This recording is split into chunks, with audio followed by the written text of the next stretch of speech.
ले लेगा, मेरे से मेरे अनाज के बदले में काट लेगा, तो वो अनाज के बदले असली रुपया काटेगा कि नकली रुपया? अनाज का जो पैसा है वो असली कमाया है, अब मुझे उसके बदले में असली चाहिए, क्योंकि जो पर्ची है गेहूं तो मिलेगा, चाहे कप है तो वो मिलेगा, पेट्रोल डीजल है तो वो मिलेगा। और अगर किसी पर्ची है, मैं धारक को 100 रुपए अदा करने का वचन देता हूं और गवर्नर है, तो हम गवर्नर के पास जाकर अपने 100 रुपए ले सकते हैं। गवर्नर क्योंकि रोज सबके घर पे गांव में नहीं होता है, तो गवर्नर की एक एजेंसी, इसका नाम है बैंक। आप आरबीआई के खोले हुए बैंकों में जाकर अपना 100 रुपया उसको आपने दे रखी है गवर्नर, मैं ये पर्ची जमा के बदले में मेरे 100 वापस कर दो, ये आप बोल सकते हो। इसका मतलब वो जो नोट है वो 100 रुपए की वैल्यू का है, नहीं है, वो 100 रुपए नहीं है, 100 रुपए की पर्ची है। अब उस 100 रुपए की पर्ची, 100 रुपए, दोनों की कीमत अगर बराबर है तो वो 100 रुपये, और अगर उसकी बराबर नहीं है असली। मेरी बात को समझ लेना ध्यान से, आपको समझना है, क्योंकि जब आपके यहां कोई आएगा रिकवरी वाला, आपको जवाब देना पड़ेगा, में खड़ा होना पड़ जाए तो जवाब देना पड़ेगा। 100 रुपया उसके बदले 100 पर्ची आपको मिली है, 100 रुपए में जितना धन आएगा 100 रुपए के नोट के बदले भी उतना ही धन आना चाहिए। समान धन है, इसमें 100 रुपया आएगा, 100 रुपए में भी उतना ही आना चाहिए, ठीक। अब 100 रुपए की पर्ची और 100 रुपया अलग अलग हैं, समझ आ गया? ये समझ आ गया? 100 रुपए की पर्ची अलग अलग है, कौन सा? पहले तो आपको जो लोन में मिला वो 100 रुपया मिला कि 100 पर्ची मिली? जितने रुपए का लोन बैंक ने लिखा कि तुमको 5 लाख का लोन मिल गया, वो 5 लाख के लोन के बदले में से या बैंक से पैसे लिए गए तो आपको रुपया की रुपये के नोट मिले या डिजिट मिले। तो अब ये नोट और डिजिट, इसमें जो सामान खरीदोगे वो 5 लाख रुपए की कीमत होना चाहिए, तो कोई डाउट नहीं है। जहां धोखा हो जाएगा वहां बैंक। अभी धोखे के आते हैं नोट अपने।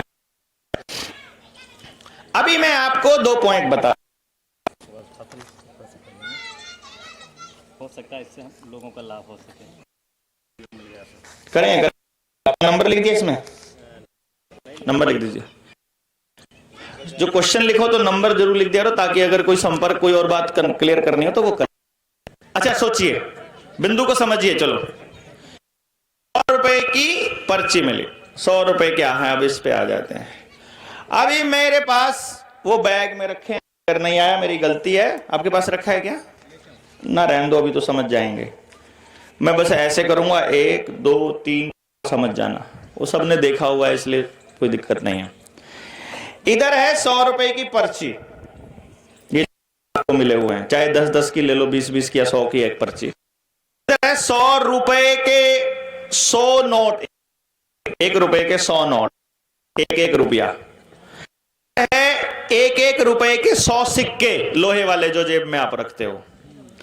इधर है 100 रुपए के 100 चांदी के सिक्के 1935 के बाद के, जिसमें 50% चांदी है, वो उस पे लिखा हुआ है, उस पे लिखा रुपया, रुपया भारत, 1 रुपया भारत, उस पे भी लिखा है 1 रुपया इंडिया, वो 1 रुपया भारत।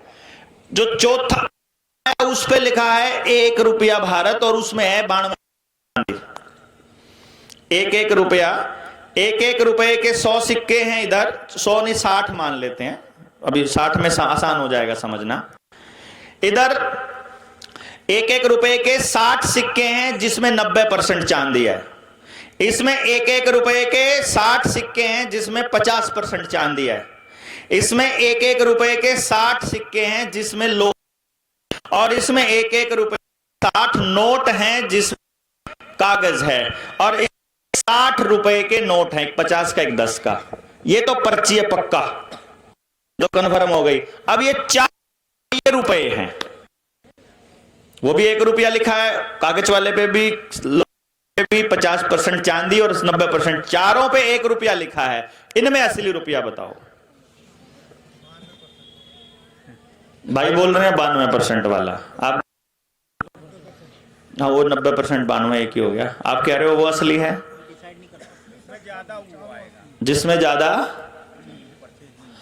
पहली बात तो एक बात ध्यान देना, ये जो 60 रुपए की पर्ची है, इसके बराबर में अपने को लोहे वाला सिक्का मिलता है। अब लोग बोल रहे हो कि वो जिसमें 90% चांदी है वो असली, इसका मतलब वो जो 1 रुपया है वो नकली है। वो नकली दिया है और वो नकली नोट के बराबर है, पहले तो उनके ऊपर मुकदमा होना चाहिए, अगर आप उसको असली बोल रहे हो तो।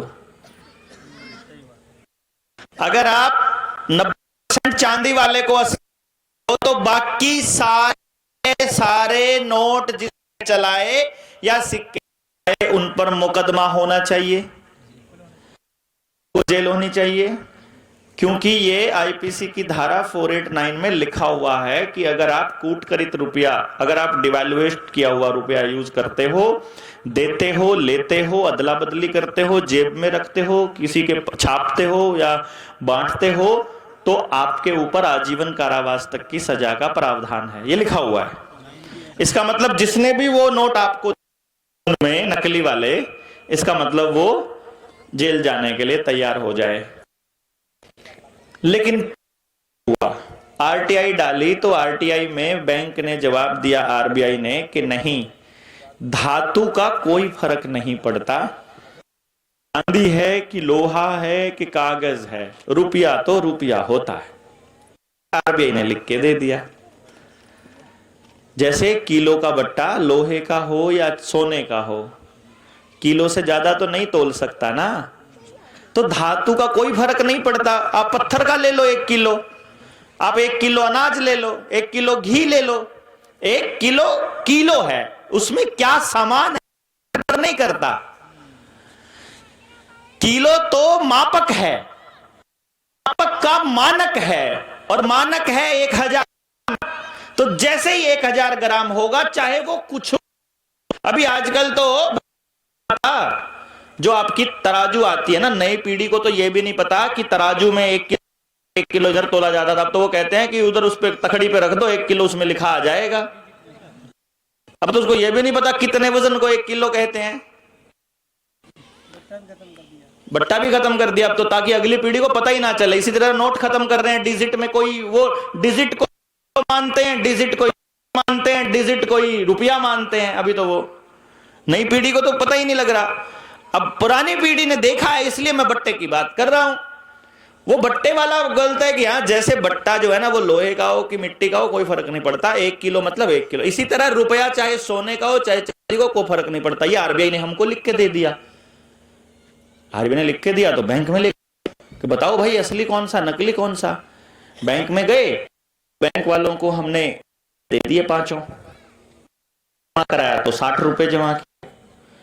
इन वालों के ये नोट थे, इसमें भी 60 रुपए जमा किए। इधर लोहे वाले सिक्के लेके गए, उसको भी 60 रुपए जमा किए। 50 चांदी वाला जमा कराया तो भी 60 रुपए जमा किए, और वो वाले जमा कराए तो भी 60 रुपए जमा किए। अब 5 जगह 60, टोटल रुपए कितने हो गए? 300 रुपए।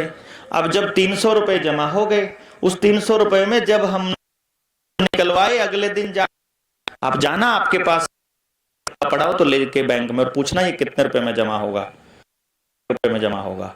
अब जब वो 300 रुपए हमने जमा करवा दिए, उस 300 रुपए जमा कराने के अगले दिन जब 300 रुपए लेने गए, तो 300 रुपए वो कागज वाले नोट दे दिए। समझ गए? समझे? क्योंकि वो भी रुपया ही है, रुपये के बराबर की कीमत का है। अब एक दूसरा आदमी था, उसने वो 60 रुपए के नोट थे वो बैंक में जमा करा, जो 60 रुपए, जो 1-1 रुपए वो भी बैंक में जमा करवा दिए। वो 60 रुपए लोहे वाले थे वो भी बैंक में जमा करा दिए। और जिसमें 50% चांदी वो लेके सुनार के पास चला गया, और जो 90% चांदी थी वो भी सुनार के चला गया।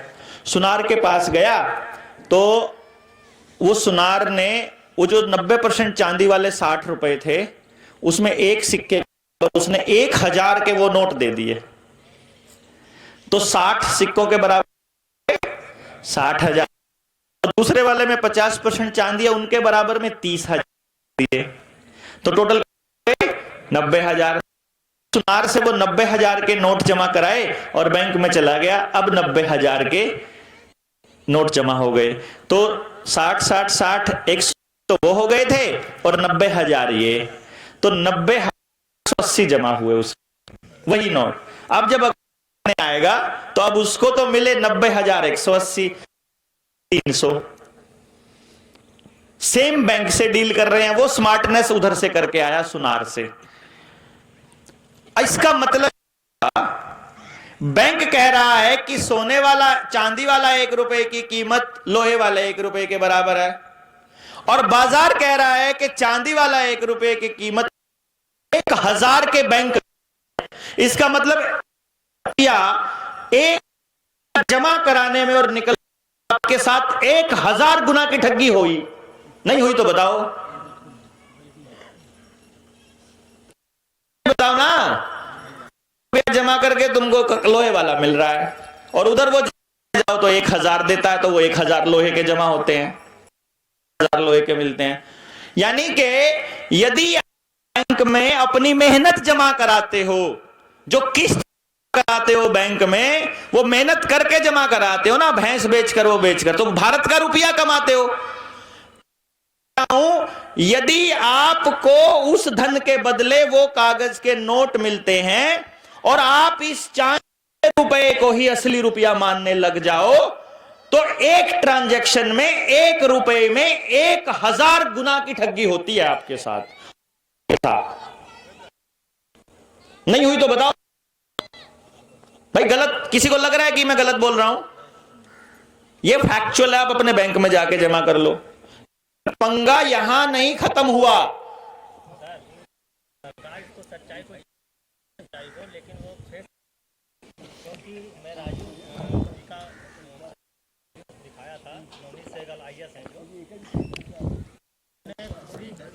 बोल करके बिल्कुल सच्चाई बात पता है उनको, सब मालूम है। वो जो है फेस में नहीं ला पा रहे हैं, फेस में ला पा रहे नहीं, फेस में लाए तो मारे जाएंगे। वो कर ही इसलिए, उनको जो इतनी सुविधाएं दी जाती है किसी भी IAS अफसर को, गाड़ी, नौकर, पैसा, धन और पावर जाती है, वो इसीलिए दी जाती है। गलती से अगर कोई हम जैसा आदमी उसको सच्चाई बता दे तो वो उस लालच को कितना दे दो उसको।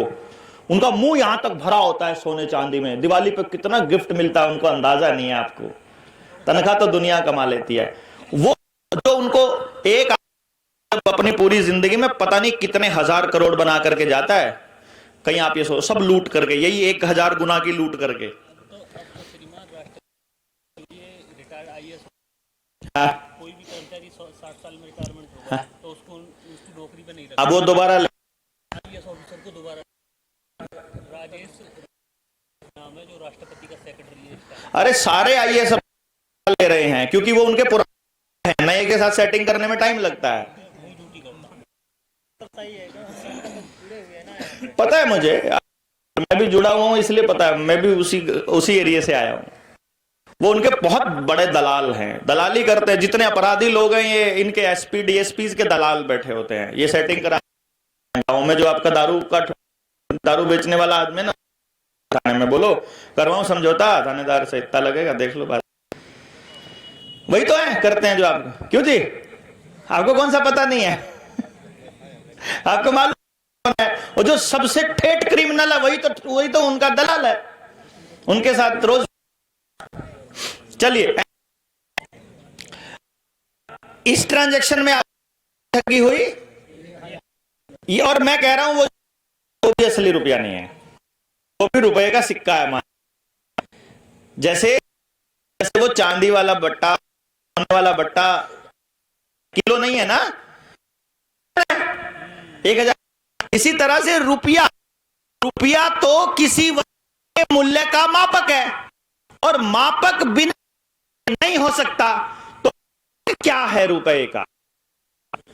तो पूरा में हमारे पुरखों ने अपने इतिहास से कुछ, जिसमें ये कि धन लिया जाए, उसको माना जाए जिसकी कम ना होती हो।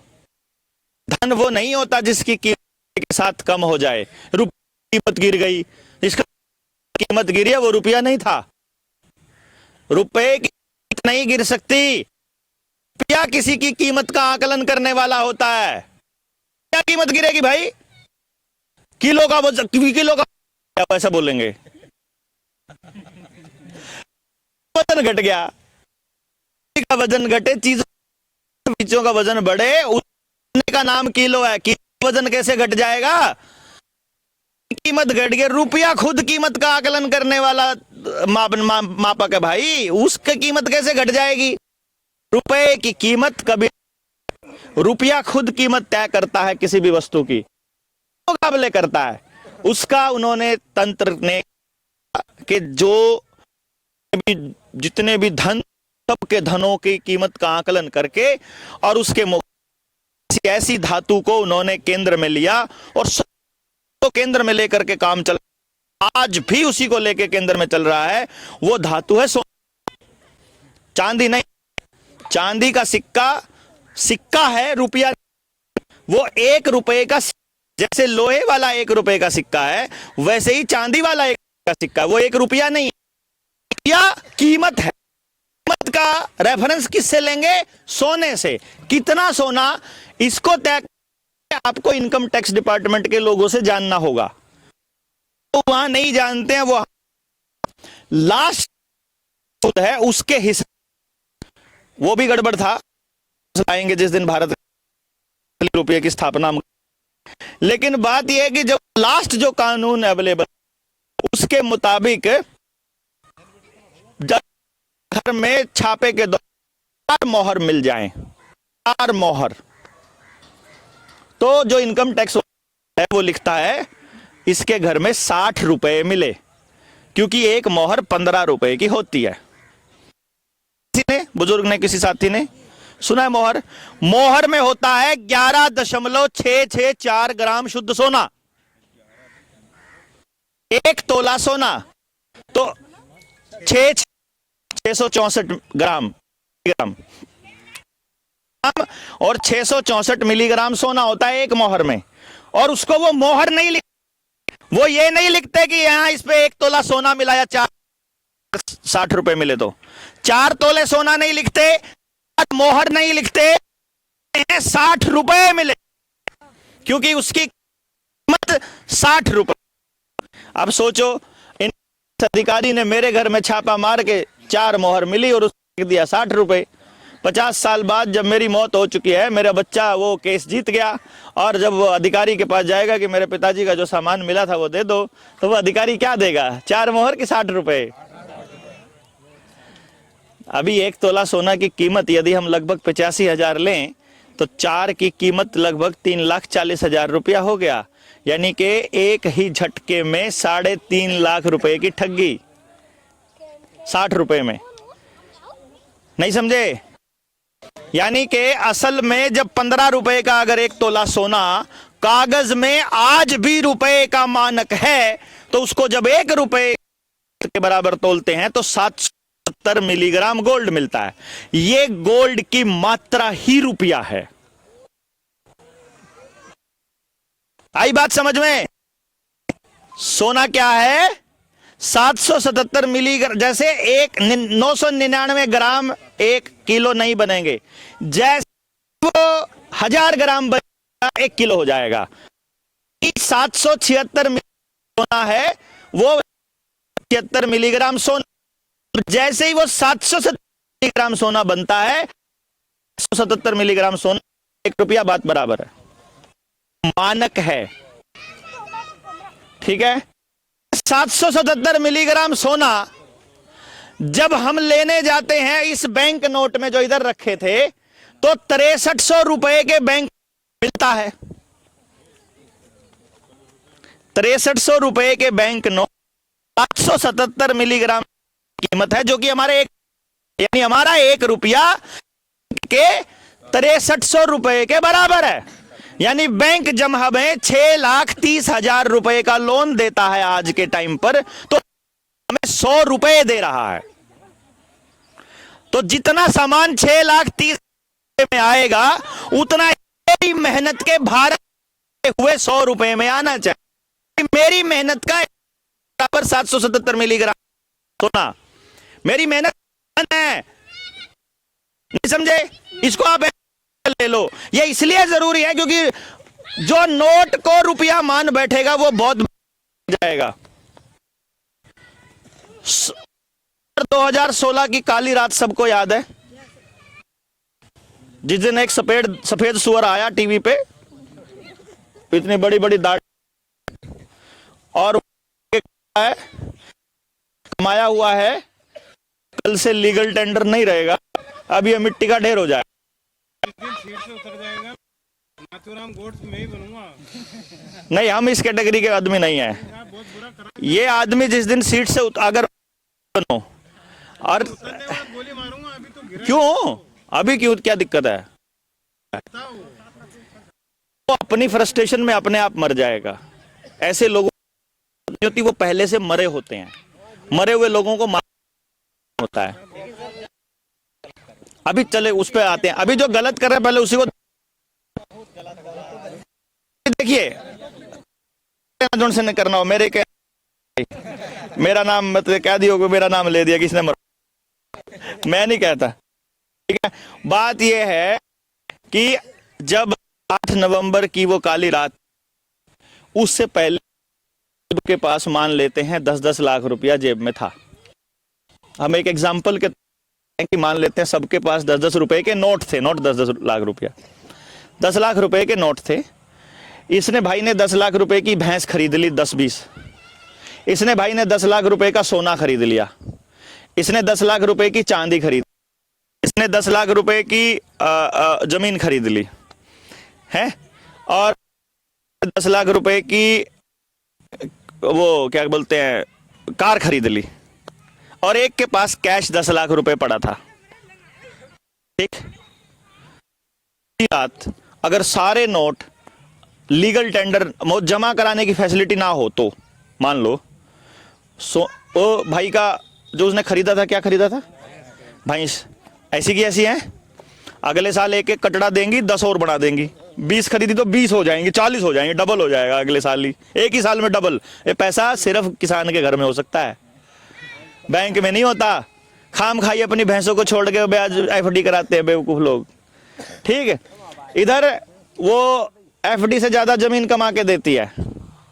ठीक है, अच्छा वो भाई ने सोना खरीदा, वो भी एज इट इज पड़ा है। चांदी खरीदी, वो भी है। नोटबंदी से उसको तो कोई फर्क नहीं पड़ा, सिर्फ नोटबंदी से फर्क पड़ा तो उसको जिसके पास में नोट रखा था, जिसने गाड़ी खरीदी उसकी भी कुछ ना कुछ कीमत पड़ी है, लेकिन जिसके पास नोट पड़े थे जीरो हो गए। रुपए की वैल्यू जीरो कैसे हो सकती? अगर वो रुपए की वैल्यू जीरो, वो रुपए की पर्ची थी। अब उन्होंने कहा ये वाली पर्ची नहीं चलेंगे, अब नई पर्ची चलाएंगे। पर्ची ले ली, नई पर्ची दे दी। अब दादाजी की पर्ची लेके पर्ची दे दो।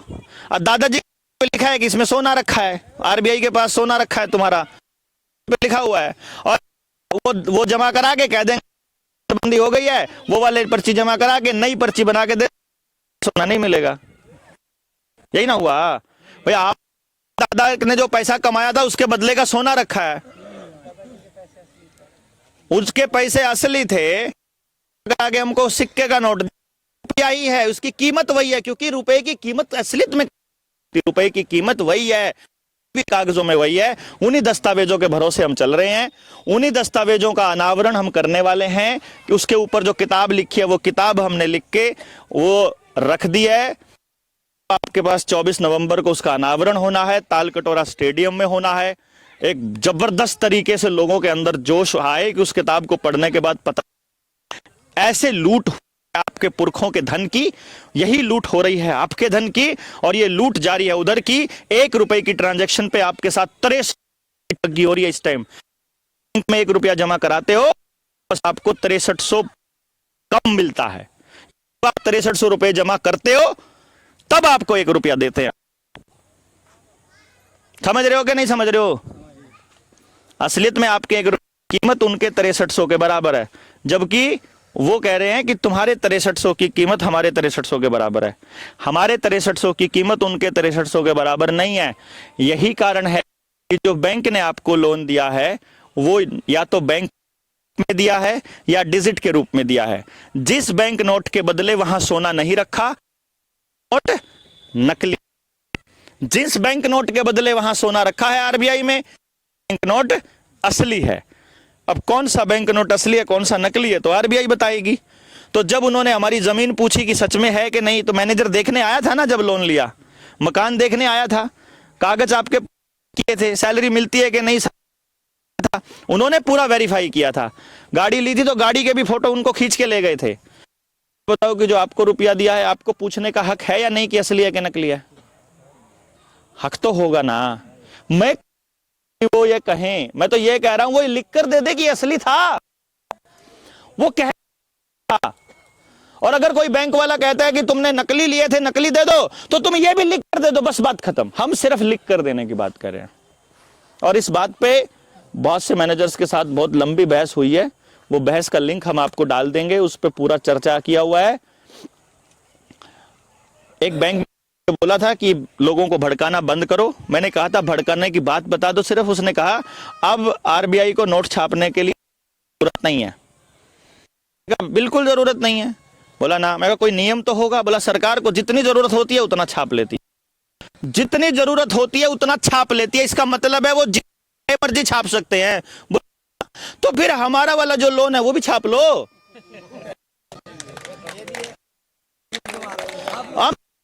भाई अगर तुम अपनी मर्जी से देखो, अगर कोई नियम है छापने का तो वो बताना पड़ेगा पूरे देश की जनता को। और तुमने नियम के छापा है या बिना नियम के छापना पड़ेगा। यदि छापा है तो जेल जाओगे, नियम से छापा है तो नियम बताओ। और अगर बिना नियम के छाप, हमसे मांगना बंद करो और छाप लो। हम पूरा दिन मेहनत कर रहते हैं।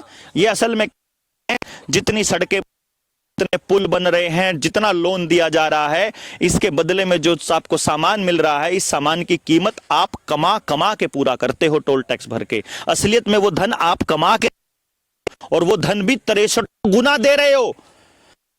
देने चाहिए थे 10 रुपए, दे रहे हो 63,000 रुपया।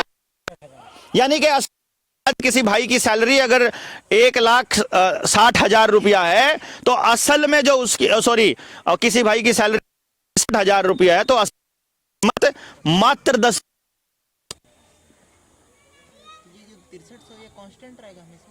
6300 कांस्टेंट नहीं रहेगा, 777 मिलीग्राम रहेगा। तो सोने बैंक नोट में बराबर रखेंगे। वो आज के टाइम पे जो 7 का रेट बैंक मुद्रा में उसका बराबर रखा है। हाँ वेरिएबल रहेगा, लेकिन 1 रुपया 77 मिलीग्राम फिक्स है। और यदि आप इस खेल का करना है, इसको रोकना है, अपने बच्चों की लूट रोकनी है, उस एकमात्र सलूशन रुपए फिक्स होना, बस वो हो कुछ भी हो।